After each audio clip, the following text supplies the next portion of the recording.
या सेशनसाठीच मी वाट बघत होतो, कारण कधीही आपण ज्या वेळेला बोलत असतो त्यावेळेला डायलॉग असेल तर चांगलं असतं आणि त्याच्यातनं आपल्याला कळतं, त्याच्यातून आम्हाला खूप शिकता पण येतं आणि म्हणूनच बेसिकली आपण हा सेशन केलेला आहे. तर आपण आज सुरुवातीला थोडीशी एक 10 मिनिटं आपण समरी घेऊ आणि मग पुढे जाऊ.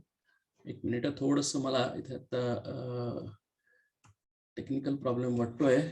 माझा पीसी हँग झालाय का काय कळत नाहीये. एक मिनिट, गिव्ह मी मिनिट.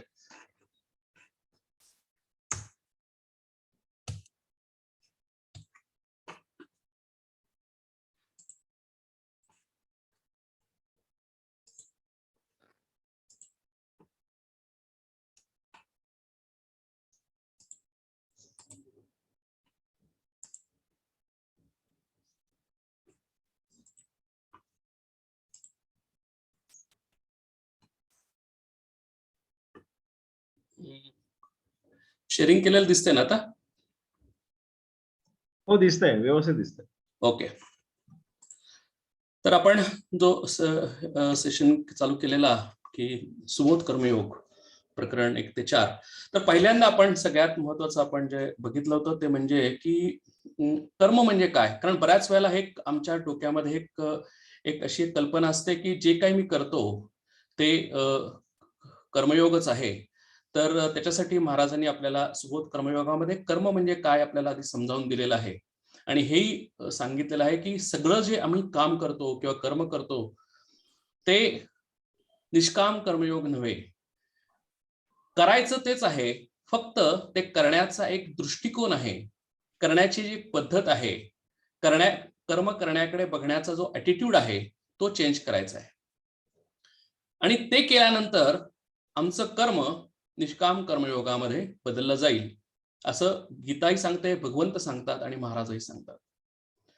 त्यासाठी पहिल्यांदा आपल्याला कर्म म्हणजे काय हे आपल्याला कळून घेण्यासाठी आपण 4 फॅक्टर्स मांडलेले होते की आपण ज्यावेळेला कर्म करतो किंवा आम्ही जे काही काम करतो डे टू डे लाईफमध्ये, प्रत्येक वेळेला कर्मामध्ये, कामामध्ये आमची एक वासना असते, कामना असते की मला हे पाहिजे, मला हे करायचं आहे. आणि ज्या वेळेला मी कामना करतो, ज्या वेळेला मी इच्छा करतो, ज्या वेळेला मी वासना करतो, त्यावेळेला साहजिकच माझं लक्ष हे कर्मफळाकडे असतं. म्हणजे कर्म केल्यानंतर मला त्यातून काय कर्मफळ मिळणार आहे ह्याच्याकडे माझं लक्ष असतं. म्हणून हे जे आमचं सर्व जे काम आहे, कर्म आहे, ही वासनेतून, कामनेतून, इच्छेतूनच निर्माण होतं. हा एक प्रश्न किंवा हा प्रॉब्लेम आम्ही नेहमी जे काम करतो, कर्म करतो त्याच्यामध्ये येतो. कर्म तर आम्ही करतोच, त्यामुळे तो काही प्रश्न नाहीये. आणि तिसरा एक फॅक्टर महत्वाचा एक आहे की एक म्हणजे काय की त्याच्यामध्ये मी करतो अशी कर्तृत्वपणाची भावना असते, कर्तेपणाची भावना असते. म्हणजे थोडक्यात नॉर्मल कर्म करताना, काम करताना या 2-3 गोष्टी आम्ही लक्षात ठेवल्या पाहिजेत आणि आमचं आम्हीच अनालिसिस केलं पाहिजे की माझी इच्छा, माझी कामना ही किती उदात्त आहे का ती स्वार्थानं प्रेरित आहे. मी किती त्या कर्मफळाकडे लक्ष ठेवून आहे, त्या कर्मामध्ये माझा किती कर्तृत्व भाव करता आहे. बरं, मग हे असं का करायचं? त्याचं कारण असं आहे की ज्या वेळेला आपण मागच्या वेळेला हे पण बघितलं होतं की ज्या वेळेला अशा पद्धतीने मी कर्म करतो त्यावेळेला कर्मफळाकडे लक्ष असल्यामुळं जर कर्माचा रिझल्ट, कर्माचं फळ जर माझ्या पद्धतीनं मी जसं एक्सपेक्ट केलंय त्या पद्धतीने मिळालं तर मी आनंदी होतो. जर मला पाहिजे तसं कर्म झालं नाही आणि कर्मफळ मिळालं नाही तर मी दुःखी होतो. माझ्या व्यतिरिक्त ते दुसऱ्या कुणाला मिळालं तर मला त्या माणसाचा राग येतो, त्या व्यक्तीचा राग येतो. किंबहुना कधी-कधी मला त्या व्यक्तीचा मत्सरही वाटतो. आणि या सगळ्या कर्मातून माझं मन दूषित होतं. माझ्या आयुष्यामध्ये टेन्शन्स निर्माण होतात. राग, द्वेष, मद, मोह, मत्सर निर्माण होतात. माझ्या जीवनातली शांतता कमी होत जाते. आणि ह्यासाठीच आपल्याला भगवंतानी आणि महाराजांनी निष्काम कर्मयोग म्हणजे काय सांगितलेलं आहे. निष्काम कर्मयोग म्हणजे काय तर एकच, मगाचे सगळे फॅक्टर्स सेम, फक्त त्याच्यामध्ये माझी जी प्रिडॉमिनंटली स्ट्रॉंग कामना आहे, ते कामना, वासना, इच्छा हे मी कर्तव्यामध्ये बदलतो. बघा, एवढंच करायचं, बाकी काहीही करायचं नाही. की मला जे दिलेलं, नेमून दिलेलं भगवंतानी, महाराजांनी जे कर्तव्य आहे ते मी करायचं आहे. कर्म तेच करायचं आहे, पण ते कर्तव्य भावनेनं करायचं आहे. त्याच्यामध्ये माझी कुठली इच्छा नाही. म्हणजे मला त्या कामनेतून काय फळ मिळणार आहे ह्याच्याकडे माझं लक्ष नाही. किंबहुना कर्म करणं हे माझं कर्तव्य आहे या भावनेनी, या ॲटिट्यूडनी मी कर्म करतोय. आणि साहजिकच यामधून काय निर्माण होतं, तर माझं लक्ष हे कर्मफळाकडनं निघून जाऊन त्या कर्मामध्ये कॉन्सन्ट्रेट होतं. माझं लक्ष हे भविष्यकाळात जात नाही, भूतकाळात जात नाही, तर ते प्रेझेंट टेन्स मध्ये होतं. माझ्यामध्ये अभिमान, कर्तृत्व भाव येत नाही. ह्याचं कारण मी हे जे कर्म करतोय हे मी परमेश्वरासाठी करतोय. आणि मी परत एकदा शब्द वापरतो की मी हे महाराजांसाठी करतोय. कारण महाराज आणि परमेश्वर हे दोन वेगवेगळ्या गोष्टी नाहीत. आणि जर महाराजांना मी सद्गुरू जर म्हणत असेल आणि महाराज जर आमची पदोपदी आमच्या आयुष्यामध्ये, जीवनामध्ये जर काळजी घेत असतील, तर मी जे काही काम करतो, जे काही कर्म करतो, ते मी कर्म मी महाराजांना अर्पण करीन, महाराजांसाठी करीन. महाराज माझ्याकडून करून घेतायत या भावनेने करीन. मग ह्याचा फायदा काय होतो? याचा फायदा एवढाच होतो की माझ्यामध्ये अभिमान येत नाही. दुसरा महत्वाचा फायदा असा होतो की त्या कर्मामधून जे काही फळ मिळेल मला, कारण आपल्याला भगवंताचा सिद्धांत आपण बघितला होता की कर्म केल्यानंतर फळ मिळणारच, तर त्याच्यामध्ये माझी एक्सपेक्टेशन येत नाही. तर त्या कर्मफळाकडे बघण्याची माझी दृष्टी बदलते फक्त, बाकी काहीही बदलत नाही. तर ते कर्मफळ मी ऍक्सेप्ट करतो, जे काही असेल in toto, without any rejection, without any रिटॅलिएशन. ते कर्मफळ मी ऍक्सेप्ट करतो. कसं ऍक्सेप्ट करतो? रागावून ऍक्सेप्ट करत नाही, दात ओठ खाऊन करत नाही. मला पाहिजे तसं मिळालं नाही, पण आता मला स्वीकारायलाच पाहिजे म्हणून अशा फ्रस्ट्रेशन मधून पण स्वीकारत नाही. तर ते कर्मफळ मी प्रसाद बुद्धीनं स्वीकारतो. कारण का की ते महाराजांचं प्रसाद आहे. आणि महाराजांचा ज्यावेळेला मी प्रसाद घेतो त्यावेळेला कुठल्याही कर्मामधून कुठलंही जे फळ मिळणार आहे ते मला प्रसाद म्हणून मी घेतो. म्हणजे त्याच कर्माकडे बघण्याचा माझा दृष्टिकोन बदलला निष्काम कर्मयोगामध्ये. निष्काम कर्मयोगामध्ये काय झालं? मी तेच काम करतोय, पण त्याच्यामध्ये माझी स्ट्रॉंग कामना नाही, मला हेच फळ पाहिजे आणि हे फळ नकोय अशी स्ट्रॉंग इच्छा नाही. मी करतोय असा कर्तृत्व भाव नाही. आणि जे काही कर्मफळ मिळणार मला तेच कर्मफळ मिळायला पाहिजे, त्यात तर मिळणार असेल तरच मी कर्म करेन, अथवा मी कर्म करणार नाही अशी ही भाषा नाही. म्हणजेच थोडक्यात, I accept life as it comes. I am ready for life, for any eventuality in my life. आणि म्हणूनच आपण सूत्र सांगितलं होतं की आगते स्वागतम कुर्यात. जे काही आहे, जे काही माझ्या आयुष्यामध्ये येणार आहे, जी माझ्या जीवनामध्ये येणार आहे, जी माझी परिस्थिती आहे, त्याच्यासाठी मी परिस्थिती बदलू शकत नाही, पण त्याच्यासाठी मी स्वतः बदलू शकतो. माझी मनाचा ऍटिट्यूड बदलू शकतो. त्यासाठी मी आगते स्वागतम कुर्यात, म्हणजे मी नेहमी तयार आहे. कसा तयार आहे? I am ready. जसं आपण बघितलं होतं की ज्यावेळेला मी धावायला जातो त्यावेळेला ऑन युअर मार्क म्हटल्यानंतर I am ready all the time. अशा पद्धतीने मी अखंड सावधान, समर्थांनी सुद्धा म्हणलेलं आहे, त्या पद्धतीने मी रेडी आहे आयुष्यामध्ये काहीही घटना घडतील, काही प्रसंग घडतील त्यासाठी. नंतर जे काही प्रसंग माझ्यामध्ये येतील, जे काही कर्म मला करायचं असेल ते मी करताना माझा ऍटिट्यूड कसा असेल, तर 200% एफर्ट्स मी देईन. कारण का की मी महाराजांसाठी करतोय. मी हे कर्म केल्यानंतर महाराज माझ्यावर आनंदित होतील, माझ्यावर अतिशय प्रसन्न होतील आणि मला महाराज आशीर्वाद देतील, म्हणून हे कर्तव्य भावनेने मी करतोय. आणि कर्म केल्यानंतर जो काही फळ मिळेल मला ते मी प्रसाद म्हणून घेतोय. आणि महाराजांचा प्रसाद आहे, ईश्वराचा प्रसाद आहे, परमेश्वराचा प्रसाद आहे. त्यावेळेला माझा कधीही प्रॉब्लेम नसतो की कुठलाही प्रसाद जरी मिळाला तरी मी घ्यायला तयार आहे. जसं आम्ही देवळात गेल्यानंतर ज्यावेळेला मी प्रसाद घेतो त्यावेळेला मला फक्त तीर्थ मिळतं, खरं ते H2Oच आहे का पेढा मिळतो, का साखरदाणे मिळतात याच्यावर मी कधीही लक्ष देत नाही, कारण का की तो प्रसाद आहे, माझ्यासाठी ती प्रसाद आहे आणि काहीही जरी मिळालं तरी तो प्रसाद मी भक्षण करायला आनंदाने तयार होतो. आणि हेच आम्हाला कर्मयोगामध्ये, निष्काम कर्मयोगामध्ये करायचं आहे. म्हणजे परत एकदा की माझं कर्तव्य काय आहे ते मी पार पाडेन, मनापासून पार पाडेन, महाराजांसाठी पार पाडेन, परमेश्वराच्या अधिष्ठान ठेवून पार पाडेन. म्हणजे थोडक्यात माझं आयुष्य हे कर्म परमेश्वरासाठी असलेली साधना आहे आणि त्यातून जे काही कर्मफळ मला मिळेल ते मी आनंदाने स्वीकारेल, प्रसाद म्हणून स्वीकारेल. याच्यातून काय होतं तर माझी ऍक्सेप्टन्स वृत्ती वाढते. कुठल्याही प्रसंगाकडे, कुठल्याही माणसांकडे, कुठल्याही कर्मामध्ये मी वागत असताना, जीवनामध्ये वागत असताना एक्सपेक्टेशन्स माझी कमी होतात आणि ऍक्सेप्टन्स वाढतो. एवढाच एक फायदा आम्हाला या निष्काम कर्मयोगाने मिळतो. आणि काय फायदा होतो तर आमच्याच आयुष्यातले राग, द्वेष सगळे कमी होतात. आमचं आयुष्य थोडंसं शांत शांत शांत शांत होतं. आमच्याच आयुष्यातली टेन्शन्स कमी होतात. आमच्या आयुष्यामध्ये सुख समाधान वर्धन होतं. आमच्या आयुष्यामध्ये आनंद वाढतो. म्हणजे निष्काम कर्मयोग कशासाठी करायचा तर आमच्यासाठीच करायचा आहे, महाराजांसाठी करायचा नाही, परमेश्वरासाठी करायचा नाही.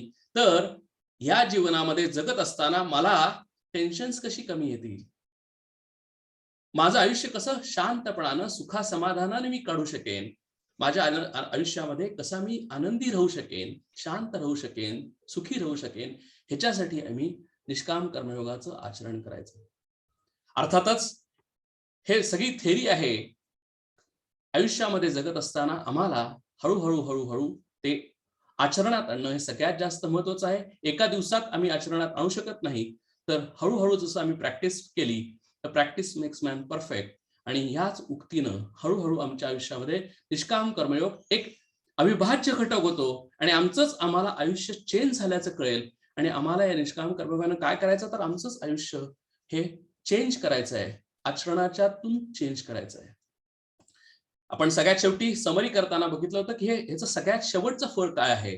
तर जसं आम्ही निष्काम कर्मयोग आणि आयुष्य जगत जगत जातो त्यावेळेला म्हणजे थोडक्यात आयुष्याकडे जगताना मी कसं बघतो तर कर्तव्य बुद्धीनं फलाशा न धरता परमेश्वरासाठी, महाराजांसाठी सतत कर्म करत राहतो. 1 दिवस नाही, 2 दिवस नाही, 3 दिवस नाही, शरीर पडेपर्यंत कर्म करत राहतो. ह्याच्यातून आम्हाला काय फळ मिळतं तर आमचेच रागद्वेष कमी होतात, आमची अंतःकरण शुद्धी होते. अंतःकरण शुद्धी झाल्यानंतर आम्हाला परमेश्वराचं अस्तित्व जाणवायला लागतं. आम्हाला आत्मजिज्ञासा निर्माण होते.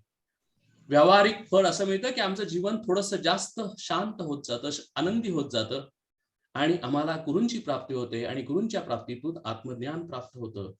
आणि मग निष्काम कर्मयोगाचं आचरण करता करता करता करता मी नैष्कर्म्य स्थिती म्हणजे कर्म न करणं ही स्थिती नाही, तर कर्म करत करतच मी नैष्कर्म्य स्थिती प्राप्त करतो. म्हणजे कर्म केलं तरी सुद्धा कर्म न केल्यासारखंच होतं. मला ते एक अतिशय माझ्या आयुष्याचा, एक मनाचा, एक माइंडसेट बनतो, माझा ऍटिट्यूड बनतो.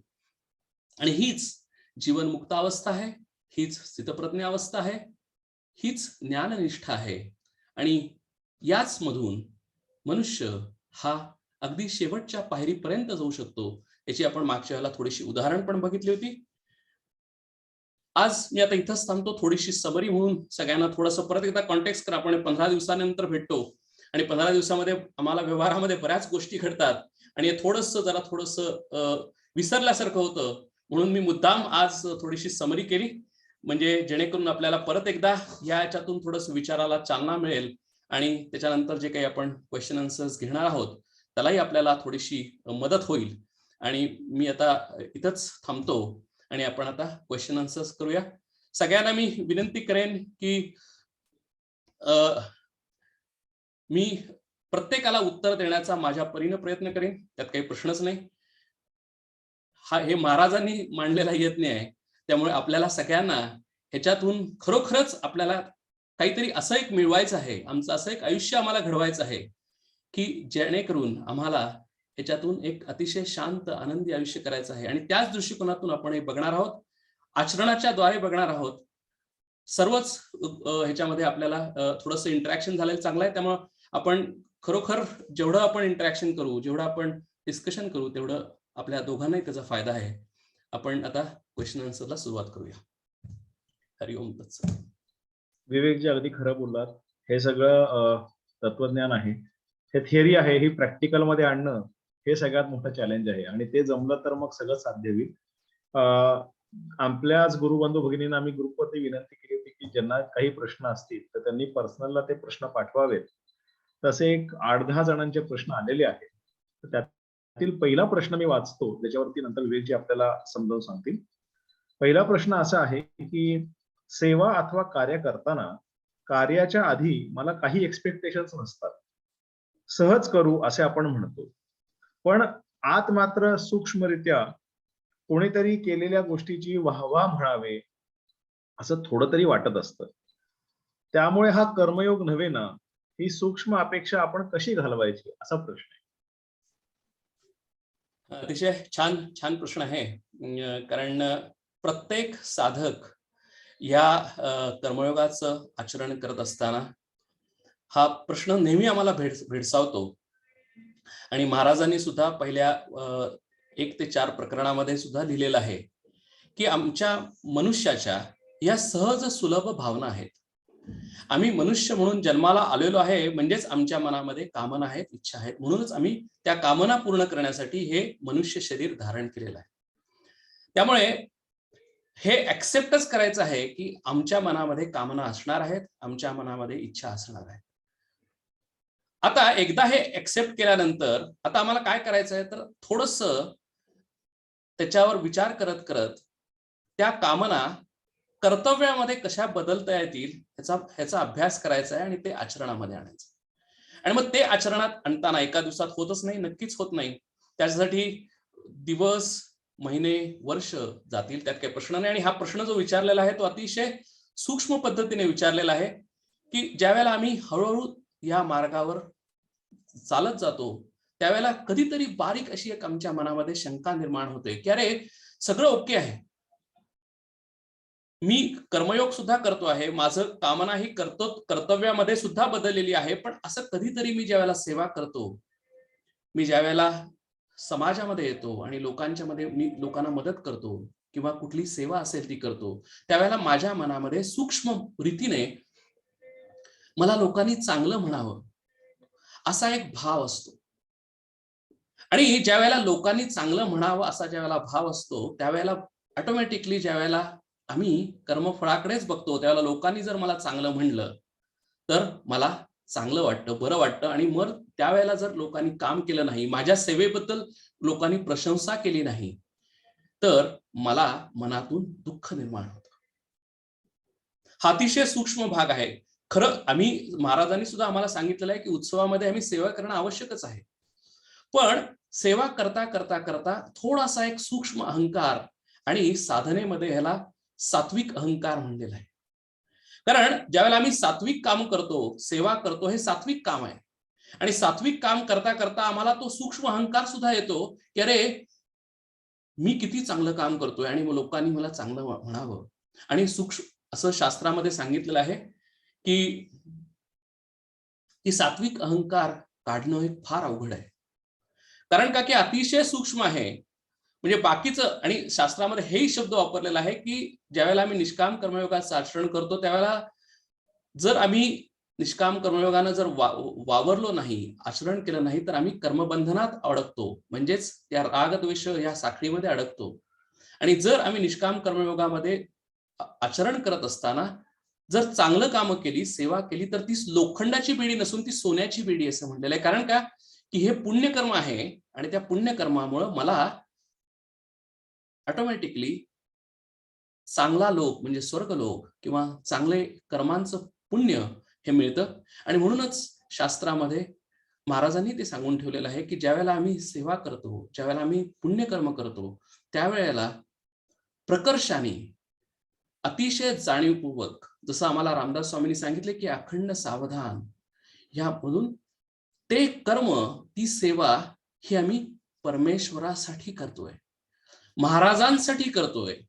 मी ही माझ्यासाठी करत नाही, मला महाराजांची शाबासकी पाहिजे, मला महाराजांची प्रशंसा पाहिजे, मला लोकांची प्रशंसा नको.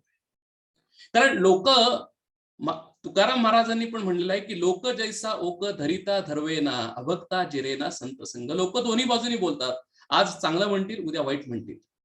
आणि जर आम्ही लोकांना जर आधारभूत ठेवलं, आम्ही लोकांसाठी जर काम केलं, लोकांनी चांगले म्हणावे, प्रशंसा केलं, तर आम्हाला परत ह्याच कर्मयोगामध्ये थोडंसं इम्प्रूव्हमेंट करायला पाहिजे. आणि म्हणून त्याच्यासाठी इम्प्रूव्हमेंट करण्यासाठी एकच मार्ग आहे की आम्ही लोकांकडे लक्ष न देता आम्ही ते सेवा किंवा कर्म हे महाराजांसाठी करावं. आणि सेवेचा अर्थ अजून एक सांगितलेला आहे खूप छान, म्हणजे की सेवेमध्ये त्याग येतो. सेवा मला पाहिजे, मला आवडतं म्हणून सेवा होत नाही. म्हणजे मी ज्या वेळेला उत्सवासाठी, सेवेसाठी ज्या वेळेला कन्नूरला येतो, त्यावेळेला मला फक्त चांगलंच काम दिलं पाहिजे, ही सेवा होऊ शकत नाही. तर मला आठवत आहे की स्वामीजींनी सुद्धा त्यांची गोष्ट सांगितली होती की ज्या वेळेला ते ज्यावेळेला आश्रमात जायचे, त्यावेळेला सेवा याचा अर्थ की जे काही मला दिलेलं आहे ते काम मी मनापासून करेन. आणि ती सेवा म्हणजे काय, की जे मला आवडत नाही ते सुद्धा काम मी करेन. म्हणजे त्यांनी मला सांगितलं होतं की त्यांच्याच रूम मध्ये एक पीएचडी झालेला, डबल पीएचडी झालेला डॉक्टर होता आणि त्याला सेवा दिलेली होती की सगळ्यांचे संडास साफ करणे. आणि ज्यावेळेला संडास साफ करणे, कॉमन संडास, आपल्या खोलीचा संडास नव्हे तर कॉमन संडास साफ करणे, ती सुद्धा सेवा त्यांनी आनंदाने केली, मनापासून केली, कुरकुर न करता केली. कारण का, की ते मला आवडत नाही तरी सुद्धा केली, कारण सेवेमध्ये त्याग आहे. आणि ज्या वेळेला आम्ही ह्या इतक्या बारीक गोष्टीतून ज्या वेळेला आम्ही जातो आणि निष्काम कर्मयोग हा इम्प्रूव्ह करत जातो. कारण निष्काम कर्मयोगामध्ये सुद्धा पायऱ्या आहेत. एक ग्रॉस लेवल आहे आणि अतिशय सूक्ष्म पायरी आहे. आपण या प्रश्नातनं जो प्रश्न विचारला अतिशय सुरेख का म्हणलं, तर याचा अर्थ असा आहे की आपण अतिशय सूक्ष्म रीतीने त्याचा विचार केलेला आहे निष्काम कर्मयोगाचा. आणि ह्या शेवटच्या पायरीमध्ये सुद्धा आम्हाला थोडंसं जर ऍटिट्यूड जर आम्ही बदलला, सेवेमध्ये त्याग आणला, सेवेमध्ये आम्ही महाराजांसाठीच करतोय, बाकी कशासाठी करत नाही, लोकांसाठी करत नाही, असा जर आम्ही जर एक मनामध्ये जर बुद्धीनं हा जर ऍटिट्यूड धारण केला, तर हळूहळू आम्हाला या सेवेमध्ये सुद्धा आनंद वाटायला लागतो. या सेवेमध्ये सुद्धा आनंद म्हणजे एक जो अतिशय शांतता आहे ती वाटायला लागते. याचं कारण काय, की शास्त्रामध्ये 3 इच्छा म्हणलेल्या आहे: पुत्रेच्छा, लोकेच्छा आणि वित्तेच्छा. वित्तेच्छा एक वेळ कमी आहे, कमी करता येऊ शकेल. पुत्रेच्छा सुद्धा जरा अवघड आहे, पण ती सुद्धा करता येईल. पण लोकेच्छा ही फार सूक्ष्म असल्यामुळं ती कमी करणं थोडंसं अवघड आहे. प्रयत्नपूर्वक केलं पाहिजे. प्रयत्नपूर्वक केलं तर त्याचा नक्कीच फायदा होईल. आपण सगळे साधक आहोत आणि ह्याचा जर विचार करून जर आम्ही केलं तर नक्कीच आम्हाला त्याचा फायदा होईल, असं मला वाटतं. विवेक सर, एक खूप छान वाटलं एक्सप्लेनेशन ऐकून. एक मुलाचा एक मला खरंच त्यातनं पॉइंट घ्यावासा वाटला की तुम्ही म्हणलात की लोक आज स्तुती करतात, उद्या त्याच व्यक्तीला काही चुकलं की त्याच्यावर बोलतात. त्यामुळे खरं लोक आपल्याला काय म्हणतायत हे महत्वाचं नाही. आपण सेवा किंवा कार्य ज्या व्यक्तीसाठी करतो आहोत, गुरुसाठी असेल, परमेश्वरासाठी असेल किंवा एखाद्या गरजू व्यक्तीसाठी असेल, तर ती त्याला समर्पितपणे आपण जर केली तर आपल्या मनातली ही भावना कमी व्हायला निश्चितपणे उपयोग होऊ शकतो. तर मला वाटतं की तुमच्या प्रेझेंटेशन मधनं किंवा आपल्या पुस्तकातनं 3 गोष्टी जर आपण एक्स्ट्रॅक्ट करू शकलो आम्ही, की कुठलाही सेवा किंवा कार्य करताना परतफेडीची अपेक्षा न करणं, अलिप्त भावनेने ते करणं आणि परमेश्वर किंवा गुरुसाठी ज्याच्यासाठी आपण सेवा करतो त्याला समर्पित भावनेने करणं. तर आपण थोडंसं काहीतरी आम्ही या मार्गावर जाऊ शकू असं मला वाटतं.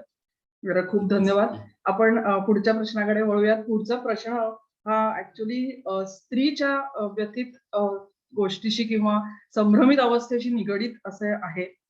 2 प्रश्न एकत्र करायचा प्रयत्न केलाय की एका साधकांनी असं त्यांचं म्हणणं आहे किंवा त्यांनी विचारलंय की स्त्रीला तिच्या काही आशा आकांक्षा असतात, म्हणजे अगदी छोट्याशा असतील की फार मर्यादित असतात, की एखादं छोटंसं सोयीसुविधांनी युक्त असं घर असावं इतपतच.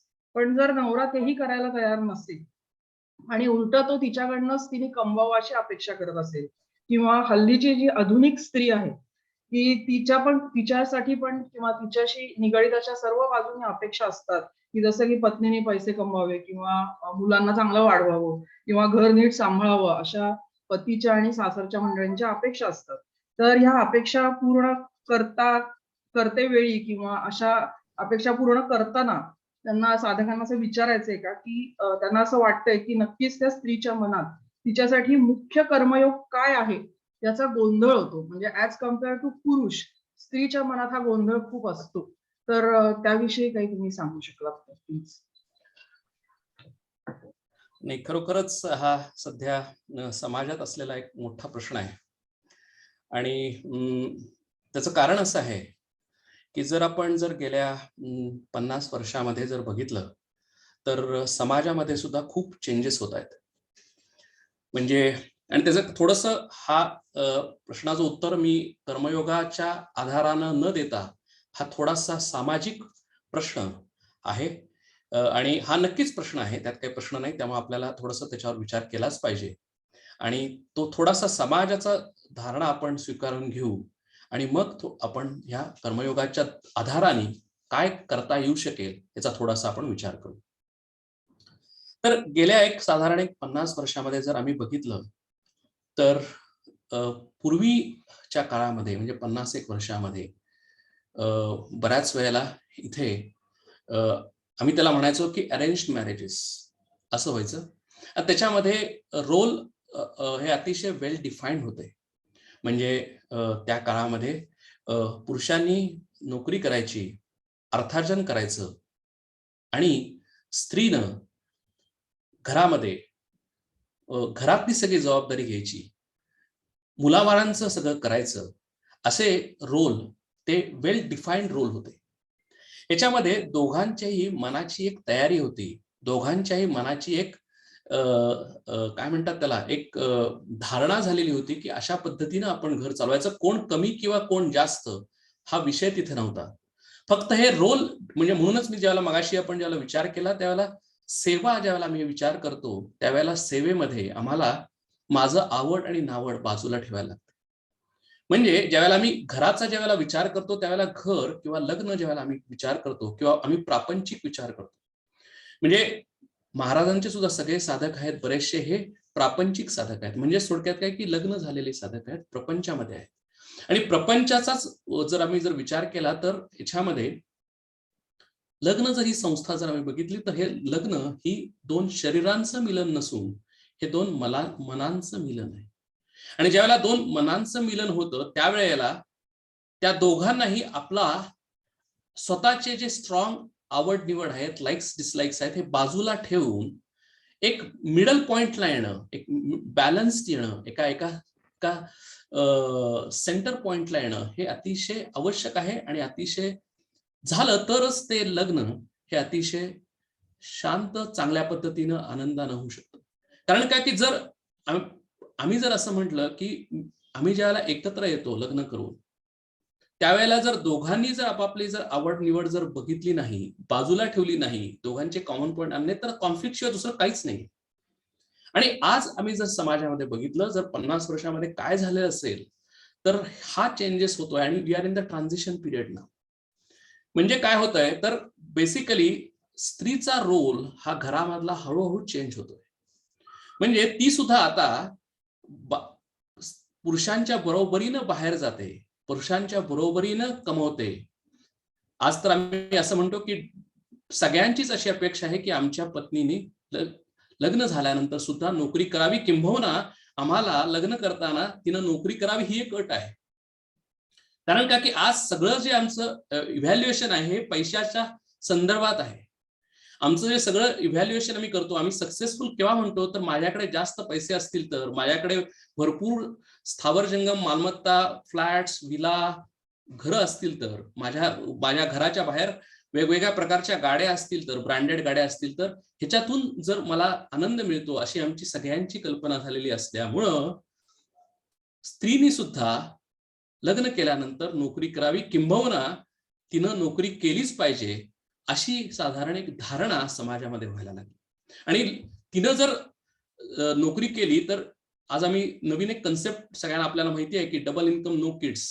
ऑटोमॅटिकली काय होतं की मी 2 इन्कम मला घरात येतात, बाकीच्या सगळ्या सोयी सुबत्ता संपत्ती माझ्याकडे येतात. पण याच्यामध्ये काय होतं की ज्या वेळेला आम्ही त्या स्त्रीला सांगतो की तू घरातल्या बरोबरच ज्या वेळेला बाहेरचं सुद्धा तू केलं पाहिजेस, त्यावेळेला ऑटोमॅटिकली पुरुषामध्ये पण सुद्धा बदल होणं आवश्यक आहे आणि तो आज कमी होताना दिसतोय.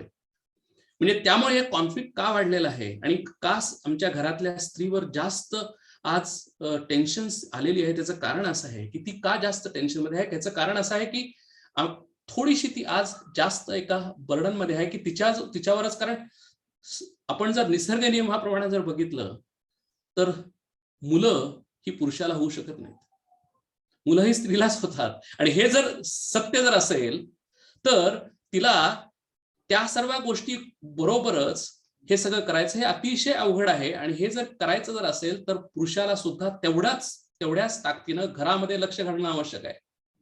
आणि जोपर्यंत ते होत नाही तोपर्यंत आमच्या भगिनींना हा प्रश्न सतत भेडसावत राहणार आहे की अरे मी काय करू, मी सगळ्या बाजूंनी माझी कोंडी होतीये, मला घरातलंही काम करायला लागतंय, मुलाबाळांचं संगोपन करायला लागतंय, मला बाहेरही जायला लागतंय, मला पैसेही मिळवायला लागतायत. आणि या सगळ्या याच्यामध्ये आज जी आमची भगिनी आहे, आमच्या ज्या स्त्री आहे, ती खूप टेन्शन मध्ये आहे. आणि हे आम्हाला समाजाचं चित्र सगळ्यांना दिसतंय, समोर सगळ्यांनी जर बघितलं. म्हणूनच आज आमच्या समाजामध्ये डायव्हर्स जास्त वाढलेले आहे. आज आमच्या समाजामध्ये एक इक्वल स्त्री मुक्ती किंवा इक्वल या सगळ्या ज्या कन्सेप्ट आहेत, त्याच्यामुळे काय झालेलं आहे की आम्ही आमच्याच घरामध्ये कॉन्फ्लिक्ट जास्त वाढवलेला आहे. आणि ज्या वेळेला आमचा कॉन्फ्लिक्ट जास्त वाढवता येईल ह्याचाच अर्थ असा झाला की आम्ही आमचे राग द्वेष वाढवलेले आहेत, म्हणजे आमचे लाईक्स डिसलाईक्स वाढवलेले आहेत.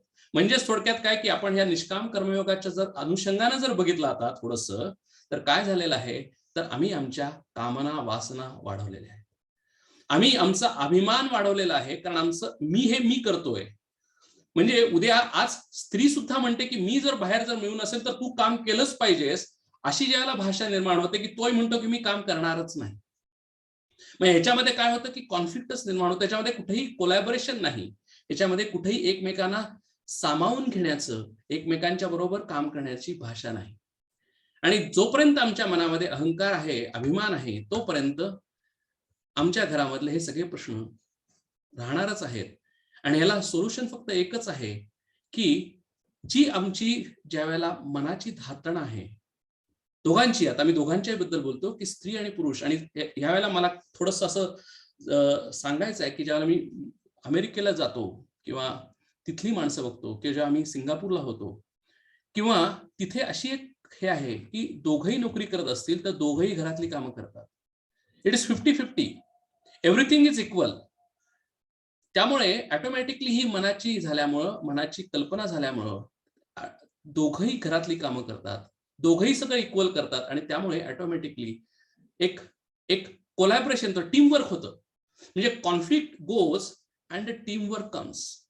आणि खरोखर तुम्हाला आश्चर्य वाटेल की जसा हा समाज बदलतोय म्हणतात, तर आज जर मी मुलं बघितली, तरुण पिढी मुलं बघितली, आणि तुम्हाला मी आज ओंकारचं उदाहरण देतो की ओंकार आता सध्या अमेरिकेत आहे आणि ते 4 जण मुलं स्वतः बनवून खातात. तर कालच आम्ही बोललो होतो की ते इतक्या सुरेख पद्धतीने स्वयंपाक करतात आता की खरोखरच म्हणजे एखाद्या मुलीला सुद्धा स्वयंपाक करता येत नाही आजकाल. कारण का की आम्ही म्हणतो की मी बाहेर जाणार, मी नोकरी करणार, मग मला घरातलं करायचं काय कारण आहे, मला स्वयंपाक करायचं काय कारण आहे, अशी भाषा घेतली. तर ऑन द कॉन्ट्ररी आता मुलं जास्त थोडीशी कम्पॅटेबल होण्याचा प्रयत्न करतायत, ते जास्त स्वयंपाकघरामध्ये लक्ष घालतायत. थोडासा हा it is a transition period.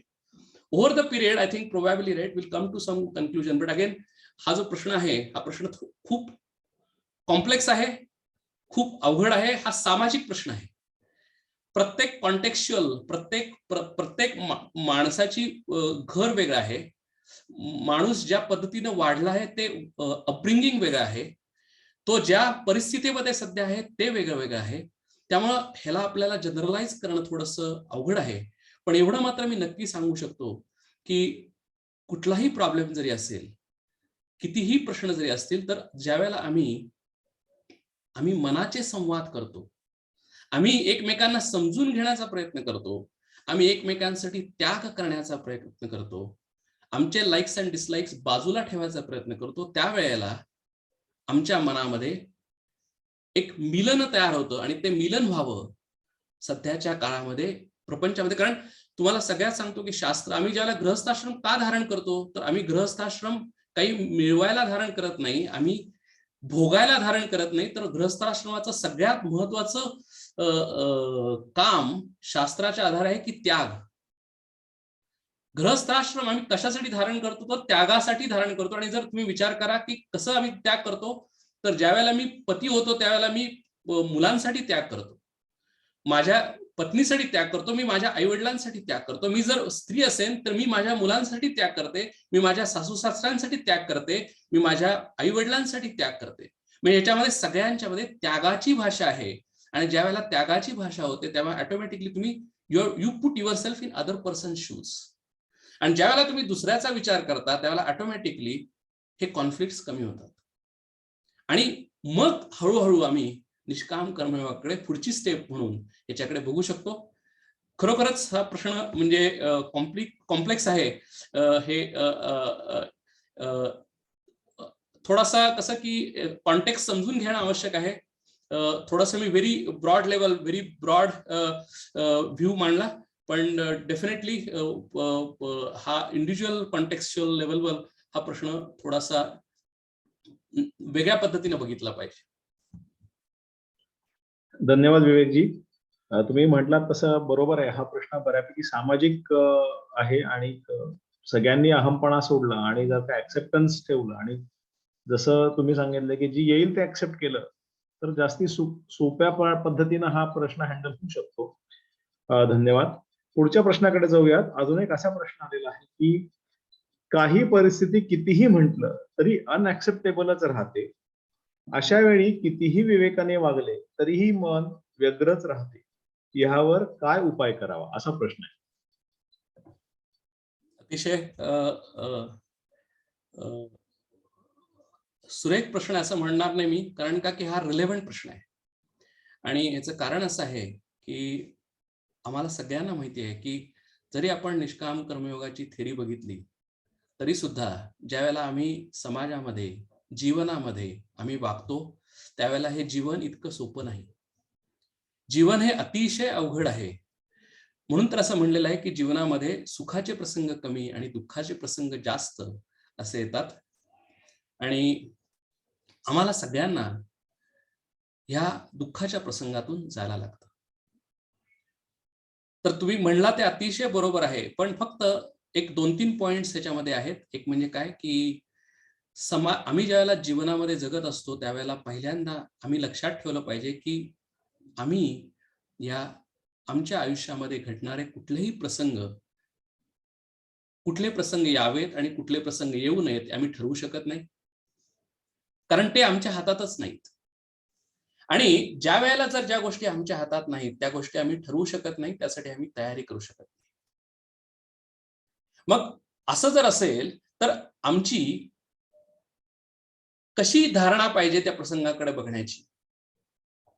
जर आध्यात्मिक साधक असेल, त्याची परमेश्वरावर जर श्रद्धा असेल, त्याची गुरूंवर श्रद्धा असेल, त्यांची जर महाराजांवर जर श्रद्धा असेल, तर तो त्या प्रसंगाकडे अशा पद्धतीने बघतो. आणि भगवंतानी सुद्धा अर्जुनाला सांगताना एकाच भाषेत सांगितलं आहे की तान तितिक्षस्व भारत. म्हणजे आयुष्यामध्ये जगत असताना हे युद्धच आहे, रात्रंदिन आम्हा युद्धाचा प्रसंग. म्हणजे हे ऍक्सेप्टेडच आहे, आमच्या आयुष्यामध्ये युद्धच आहे. आणि मग युद्धासाठी आम्हाला एक तयारी ठेवली पाहिजे आणि साधकांनी तयारी अशी ठेवली पाहिजे की तान तितिक्षस्व भारत. तितिक्षा म्हणजे सहनशीलता. आणि आमची सहनशीलता वाढवणं हेच आमच्या साधकाचं सगळ्यात जास्त श्रेयस्कर आहे. आणि कशी वाढवतो आम्ही, तर आम्ही आमच्या महाराजांवर श्रद्धा ठेवून, आमची महाराजांची भक्ती करून, त्या भावनेनं आम्ही आमची सहनशक्ती वाढवतो. म्हणजे कशी वाढवतो, तर आमच्यासाठी दोनच बेसिकली एक भाव आहेत जीवनामध्ये जगत असताना, की जर माझ्या आयुष्यामध्ये चांगले प्रसंग आले तर ते माझ्यामुळे आले नाहीत, तर ते महाराजांच्या प्रसादाने आलेले आहेत. आणि जर माझ्या आयुष्यामध्ये जर दुःखाचे प्रसंग आले, अनेक अशी संकट कोसळली की ज्याला मला फेस करताना त्रास होतोय, दुःख होतोय, मला ते सहन करणं अवघड आहे, त्यावेळेला सुद्धा माझा भाव हाच आहे की आज महाराज माझी परीक्षा बघतायत आणि ती परीक्षा बघताना महाराज माझ्या जवळ आहेत आणि त्या परीक्षे मला मी सहजपणानं महाराज बरोबर असल्यामुळं मी त्या परीक्षेमध्ये पास होईन. भले हा प्रसंग अवघड आहे, भले हा प्रसंग दुःखद आहे, भले हे अनअक्सेप्टेबल आहे, अनबेरेबल आहे, पण तरी सुद्धा परमेश्वराच्या प्रसादाने, महाराजांच्या आशीर्वादातून मी हा प्रसंग पार पाडू शकेन. हा एक आत्मविश्वास आमच्या मनामध्ये येतो आणि हा साधकाचा मनामध्ये असलेला आत्मविश्वास आम्हाला या कठीण प्रसंगातून बाहेर काढतो. एक छोटीशी गोष्ट आहे की काय होतं की दोन मित्र असतात आणि ते ज्यावेळेला आध्यात्मिक आहेत, श्रद्धावान आहेत, भक्तिवान आहेत, काय होतं की तो ज्यावेळेला तो मित्र असतो, तो ज्यावेळेला नेहमी आश्रमामध्ये जायचा, महाराजांच्याकडे जायचा किंवा परमेश्वराकडे जायचा, त्यावेळेला त्याला असं लक्षात यायचं की अरे त्याच्या बरोबर एक पावलं उमटतायत. म्हणजे तो चाललेला आहे आश्रमामध्ये आणि त्याच्या बरोबरीने कोणीतरी पावलं उमटतायत. म्हणजेच त्याला असं वाटायचं की अरे महाराज माझ्या बरोबर आहेत, परमेश्वर माझ्या बरोबर आहेत, देव माझ्या बरोबर आहे. सगळं व्यवस्थित चाललं होतं, सगळं आनंदात चाललं होतं आणि काय होतं की एक अतिशय दुःखद प्रसंग येतो, अतिशय संकट मोठं कोसळतं. पण हा आध्यात्मिक धार्मिक असल्यामुळे तो परत आश्रमामध्ये जातच असतो, देवाला जातच असतो. आणि त्यावेळेला असं लक्षात येतं की अरे त्यावेळेला ही शेजारची पावलं माझ्यापर्यंत दिसत नाहीये. म्हणजे मी ज्यावेळेला आनंदात होतो त्यावेळेला ही पावलं दिसत होती आणि मी आता प्रचंड दुःखात आहे, प्रचंड मोठं संकट कोसळलेलं आहे, त्यावेळेला ही पावलं नाही. त्याचा अर्थ असा आहे की माझ्या संकटामध्ये देव नाही. मला फक्त आनंदामध्ये देव आहे, माझ्या बरोबर आहे, त्याची मला साथ आहे. पण माझ्या दुःखाच्या प्रसंगामध्ये, माझ्या संकटाच्या प्रसंगामध्ये अरे तो परमेश्वर गेला का काय, अशी त्याच्या मनामध्ये शंका येते आणि तो महाराजांना विचारतो, तो देवाला विचारतो. देव म्हणतो की अरे तुला असं वाटलंच कसं? तू ज्यावेळेला आनंदाचा प्रसंग होता त्यावेळेला तुझ्या बरोबरीने मी चालत होतो, पण ह्या दुःखाच्या प्रसंगामध्ये माझी पावलं दिसली नाहीत. त्याचं कारण मी तुला माझ्या खांद्यावर घेतलंय आणि तुला जी पावलं दिसत होती ती माझी पावलं दिसत होती, तुझी पावलं दिसत नव्हती, की एवढी मी तुझी काळजी घेतोय. हा जो आत्मविश्वास आहे, ही जी श्रद्धा आहे की आम्हाला आमच्या संकटामध्ये, आमच्या दुःखाच्या प्रसंगामध्ये कितीही मोठं दुःख येऊ देत, कितीही मोठं संकट येऊ देत, की आम्हाला महाराजच ह्याच्यातून दूर काढतील, ह्याच्यातून बाहेर काढतील आणि आम्हाला एक अतिशय या प्रसंगातून एक व्यवस्थितपणानं बाहेर नेतील. हा जो एक आत्मविश्वास आहे, ही श्रद्धा आहे, ही जी निष्ठा आहे, ती आमच्या साधकांसाठी अतिशय मोठी आहे. आणि हीच निष्ठा, हीच श्रद्धा तयार करणे ही एका दिवसात तयार होत नाही. कारण नेहमी काय होतं साधकाचं की ज्या वेळेला आनंद येतो, आनंदाचे प्रसंग येतात, त्यावेळेला आम्ही म्हणतो की कुणामुळे झालं? माझ्यामुळे झालं. कुणी केलं? मी केलं. म्हणजे हा माझा अभिमान आहे, माझा कर्तृत्व भाव आहे आपल्या ह्या निष्काम कर्मयोगाच्या दृष्टिकोनातून जर बघितलं तर. आणि बरोबर संकट आलं तर काय मी म्हणतो, अरे हे मी नाही केलं, तू केलंस. अरे असं कसं? हे डबल स्टँडर्ड झालं. आणि म्हणूनच आमच्या साधकासाठी दोनच भाव आहेत. एक म्हणजे आनंदाचा जर प्रसंग असतील तर भगवंता तुझं प्रसाद आहे, तुझी कृपा आहे. आणि जर दुःखद प्रसंग आले, कठीण प्रसंग आले तर भगवंत माझी परीक्षा घेतोय, महाराज माझी परीक्षा घेतोय. आणि नुसतीच परीक्षा घेत नाही, जसं आपला हे असतो कुंभार असतो, ज्यावेळेला घडवतो त्यावेळेला घट घडवतो त्यावेळेला तो बाहेरून मारतो आणि आतून सपोर्ट देतो. तसंच आम्हाला आमच्या आयुष्यामध्ये बाहेरून प्रसंग वाईट येतात, संकट येतात, पण आतून आम्हाला परमेश्वराचा हात असतो आणि म्हणूनच आम्ही ते प्रसंग सहजतेने पार पाडू शकतो. आणि हा जो विश्वास आहे तोच आम्हाला या सबंध सगळ्या जीवनामध्ये तरुण जायला एक उपयोगी पडतो. आणि हेच साधकाचं सर्वात मोठं ब्रह्मास्त्र आहे, लक्षात ठेवायचं. कारण हे आमच्यापाशी असलेलं ब्रह्मास्त्र आहे, जो श्रद्धावान नाही, जो धार्मिक नाही, जो आस्तिक नाही, तो सुद्धा, त्याच्यावर सुद्धा अतिशय कठीण प्रसंग येतात. पण त्यावेळेला त्याची अवस्था ही अतिशय बिकट होते आणि म्हणूनच आम्हाला ज्या बऱ्याच वाईट घटना घडताना दिसतात, सुइसाइड दिसतात, याचं कारण असं आहे की लोकांना हे प्रसंग सहन करता येत नाही, ती सहनशक्ती कमी पडते. आणि आम्हाला महाराज जवळ असल्यामुळे आमची सहनशक्ती वाढवण्यासाठी आम्हाला त्याचा उपयोग होतो. महाराजांच्यावर श्रद्धा असल्यामुळं आम्हाला ते प्रसंग सहजतेने करण्यासाठी आम्हाला त्याचा फायदा होतो. भगवंतानी गीतेचं शेवटचं हे करताना सांगितलं की यत्र योगेश्वर कृष्ण यत्र पार्थो धनुर्धरः तत्र श्री विजयो भूतीर ध्रुवा नीतीर मतिर्मम.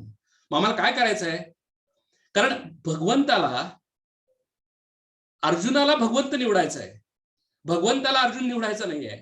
तसं आम्ही ज्यावेळेला भगवंताला निवडेन, आम्ही ज्यावेळेला महाराजांना निवडेन, त्यावेळेस वेळेला महाराज आमच्या बरोबर येतील. महाराजांनी काय यावं? महाराजांना अनेक शिष्य आहेत.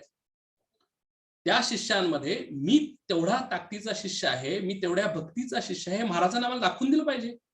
आणि हे जर दाखवून द्यायचं असेल तर आम्हाला महाराजांचे जे सांगितलेलं जे आहे ते आम्ही याला तंतोतंत पाळलं पाहिजे, भक्तीनं पाळलं पाहिजे, श्रद्धेनं पाळलं पाहिजे, निष्ठेनं पाळलं पाहिजे. आणि 1 दिवस नाही, 2 दिवस नाही, 3 दिवस नाही, तर हा आमचा आयुष्याचा एक भाग झाला पाहिजे, अविभाज्य भाग झाला पाहिजे. त्याच वेळेला आम्हाला हे प्रसंग आम्ही सहजतेने पार पाडू. तुम्ही महाभारत बघितलं असेल, त्या युद्धामध्ये कितीतरी प्रसंग आले अर्जुनावर, आम्हाला सगळ्यांना माहिती आहे. पण त्या सर्व संकटामधून अर्जुन सही सलामत पार पडला. महाभारतामध्ये द्रौपदी वस्त्रहरणासारखे प्रसंग आले आहेत द्रौपदीवर. आता ह्याच्यापेक्षा वाईट प्रसंग कुणावर येऊ शकतो का विचार करा. पण त्या प्रसंगामध्ये सुद्धा भगवंतानीच द्रौपदीला मदत केलेली आहे.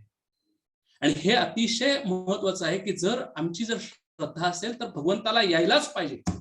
भगवंत थांबू शकत नाही. आणि जोपर्यंत आमची जेवढी श्रद्धा आम्ही डेव्हलप करत नाही तर आमच्यावर किती प्रसंग येऊ देत, आम्ही घाबरत नाही. असं एक हे आहे ना की भिवू नकोस, मी तुझ्या पाठीशी आहे.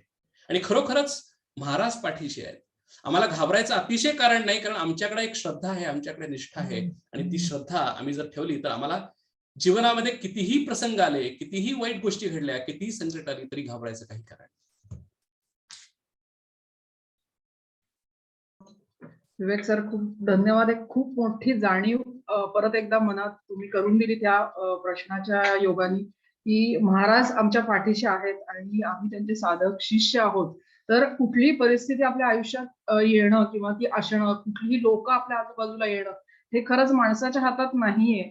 आणि ते जी परिस्थिती आहे ती आपण ऍक्सेप्ट करणं ही एक गोष्ट किंवा हा एक स्टडी पॉइंटर ह्याच्यातनं घेऊ शकतो. आणि ती ऍक्सेप्ट करून आपली गुरुवांची श्रद्धा ही अनन्यसाधारण असायला हवी, त्यांच्यावरची निष्ठा अनन्यसाधारण असायला हवी, जेणेकरून की ही परिस्थिती आली हे आपलं प्रारब्ध आणि गुरु आपल्याला ह्याच्यातनं वाट दाखवतीलच निश्चितपणे.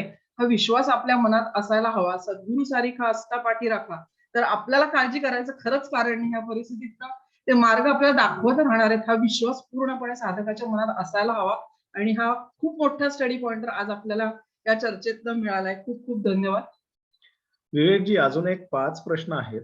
आता 10-25 झाले, तर आता पुढचा प्रश्न घेऊयात का पुढच्या सत्रामध्ये उरलेले प्रश्न घेऊयात? हे कसं करूयात थोडंसं सांगा.